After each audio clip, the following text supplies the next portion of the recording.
تم یہ سوچ رہے ہو نا کہ تم نے بے شمار دعائیں کی، تہجد کے سجدوں میں آنسو بہائے، تم نے اپنے رب کو منانے کی ہر طرح سے کوشش کی، مگر اب تک وہاں سے جواب نہ کیوں نہ آ سکا؟ اگر یہی کشمکش تمہیں قبولیت کے شک میں مبتلا کر رہا ہے اور تم مایوس ہو کر خود کو تنہا محسوس کرنے لگے ہو تو سنو، بادشاہوں میں عنایت کے خزانے بھرے ہیں، اور تمہاری بے شمار نیند سے خالی راتیں اور خالی اٹھے ہاتھوں کی لاج بھی ضرور رکھے گا۔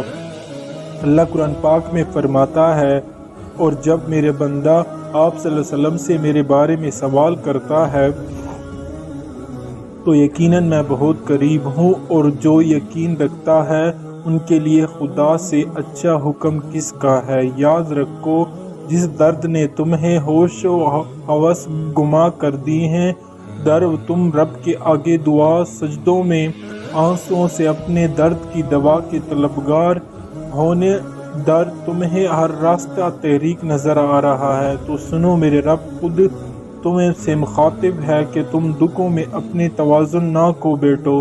تمہارا رب اپنی ذات صفات میں ہر ایک سے بالاتر ہے اور اس کی کمالیت لازوال ہے۔ جان رکھو، ظلم اور سخت گیرا نہیں، وہ پوری طرح باخبر ہونے کے باوجود تمہارے حق میں رحیم ہے۔ اگر تمہارا کام تمہارے کیے گئے تقدیر کے مطابق نہیں ہوا تو اس کا مطلب ہرگز یہ نہیں کہ تم اپنے رب سے مایوس ہی ہو۔ ہر انسان یہ سمجھتا ہے کہ اس کے اندھیرے وہ اسے کسی بھی، لیکن یہ انسان نہیں جانتا کہ یہ سب کچھ کتنا عارضی ہے۔ اللہ فرماتا ہے، ایک تدبیر تم کرتے ہو اور ایک اللہ سب سے بہترین تدبیر کرنے والا ہے۔ جانتے ہو، آج جو تم بے سکون ہو گئے ہو، خود کو اکیلا فیل کر رہے ہو، اس کی بنیاد صرف دو وجہ ہیں، یا تو تم ماضی نے سٹک اپ کر دیا یا تم فیوچر میں جانے کا خوف ہے۔ تو سنو، قرآن پاک میں جگہ جگہ میں اللہ فرماتا ہے کہ جو اللہ کی دوست ہوتا ہے ان پر غم نہیں ہوتا، یا انہیں ماضی کا دکھ ستاتا ہے اور نہ ہی انہیں مستقبل کا خوف ستاتا ہے۔ وہ اپنے سارے معاملات رب کے ہاتھ دیکھ کر سکون سے۔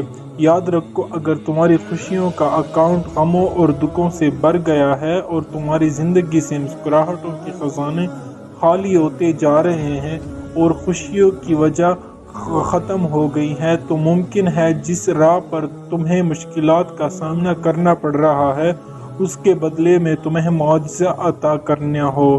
یاد رکھو، صبر سے گزری ہوئے سفر تمہیں اللہ کے در سے خالی ہاتھ نہیں جانے دے گا،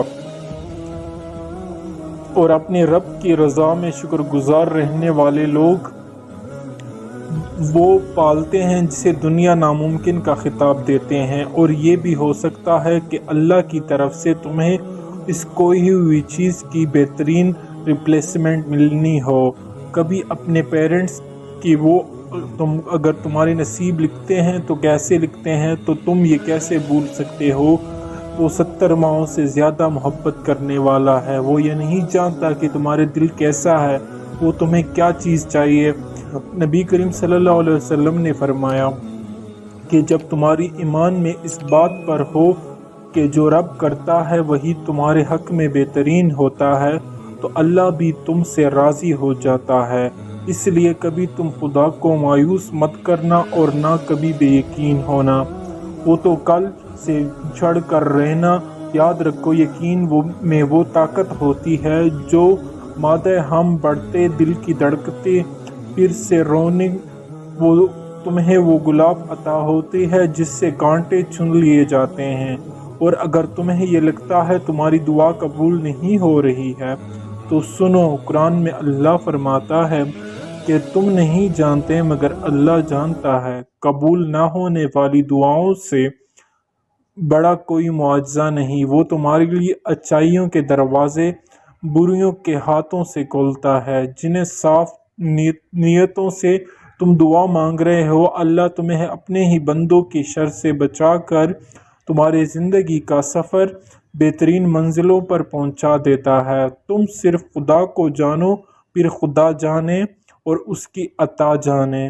بے فکر ہو جاؤ، بہترین منزل تمہارا منتظر ہے، اور انشاءاللہ تم بہت اچھی منزل تک پہنچ جاؤ گے۔ بس اللہ پر یقین رکھو اور آگے بڑھتے جاؤ، بے فکر ہو جاؤ، بہترین منزل تمہاری منتظر ہے۔